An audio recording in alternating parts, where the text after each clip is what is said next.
What up, YouTube? It's Kurt here. So I went to my first OTS tournament. I did that yesterday, and it was really fun. I had a blast, and I would say I learned quite a lot from that experience.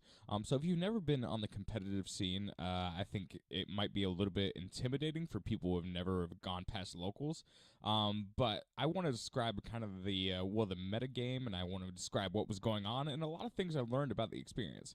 So I'm going to go ahead and pull up my deck I was running. I was actually running trains yesterday. So this is really close to what I was running yesterday. So it was an OTK deck, and obviously there were Salamangreats everywhere. The top four got the invite yesterday, and it was out of like 30 people, and I actually bubbled out. It was actually crazy how I got bubbled out.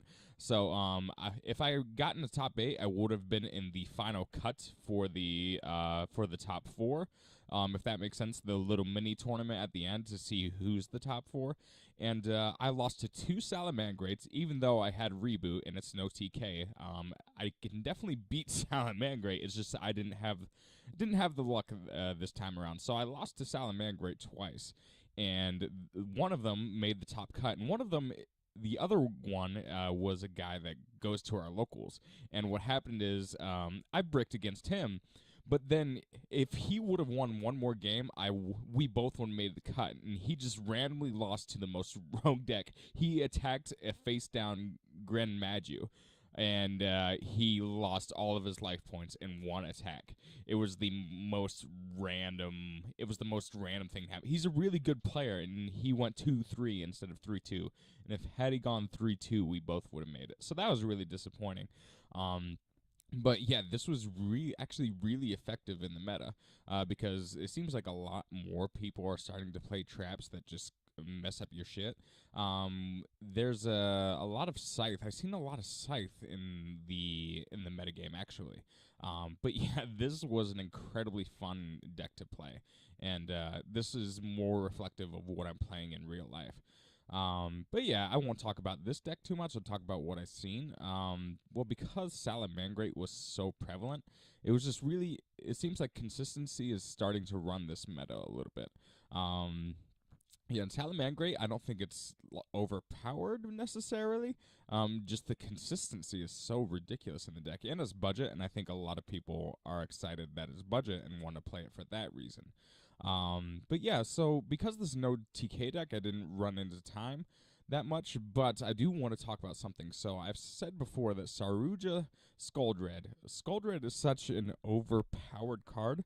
I don't think it actually should be banned though. Let's see if I can pull it up. Yeah, it should be limited because I have faced a I'll call it Guard Dragon Danger board control deck, and I beat it. But the thing is, the guy took 18 minutes to play one turn. After I OTK'd him the first game, but then the second game he took 18 minutes to play his hand, and part of the problem was because of Saryuja, and that is just so freaking ridiculous that you can't. We are so lucky we even made it to game 3. Had I made, I was at the point I lost game 2 and I actually misplayed, which is unfortunate. I could have OTK'd him the second game as well, but I just misplayed because I kaiju the wrong monster. But I was very fortunate, so I was in a bind. I didn't want to play how I would normally play. I was forced, basically because there were only 7 minutes left. I was forced to side in all of my floodgates. And instead of letting him do his ridiculous shenanigans, I sided in pretty much all of this.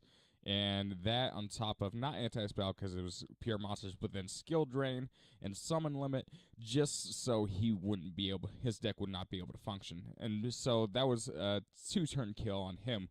But the fact that I was forced to play that way because of time and because Saryuja's Skuldred is such a broken card and it enables slow play to such a ridiculous degree, that's why something needs done about it. But that's just my opinion. Most people were pretty nice, but the thing is, everybody was hyper competitive, so you could not make a mistake at all. If I accidentally drew without activating grave effects, they were pretty stingy about that. But again, it's a tournament. You want to make sure you give your opponent time to be able to chain effects and things like that. That's just my advice. So if you come to a tournament for the first time, you will learn a lot. You'll learn a lot about side decking. Again, one of my friends told me about smoke screening. Like basically, you shuffle your side deck into your main, and then your opponent doesn't know what you're side decking. If you smoke screen, they then take 15 cards out.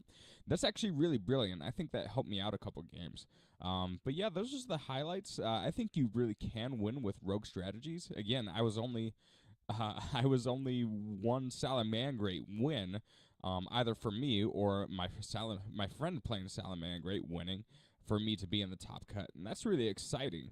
But had my RNG been a little bit just like been reasonable against the Salamangreats, I could have pulled off a victory.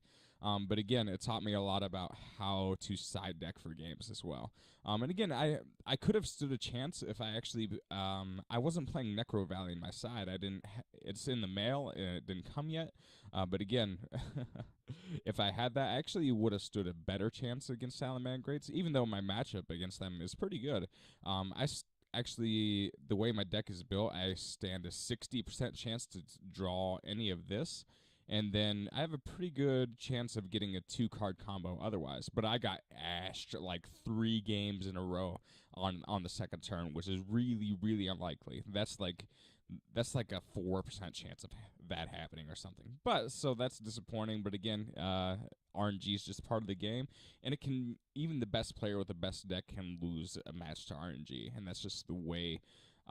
That's just the way modern Yu-Gi-Oh is to a degree, but still, we're in a very cool format. Those are just my thoughts. Again, I appreciate it. You guys like it, subscribe, stuff like that.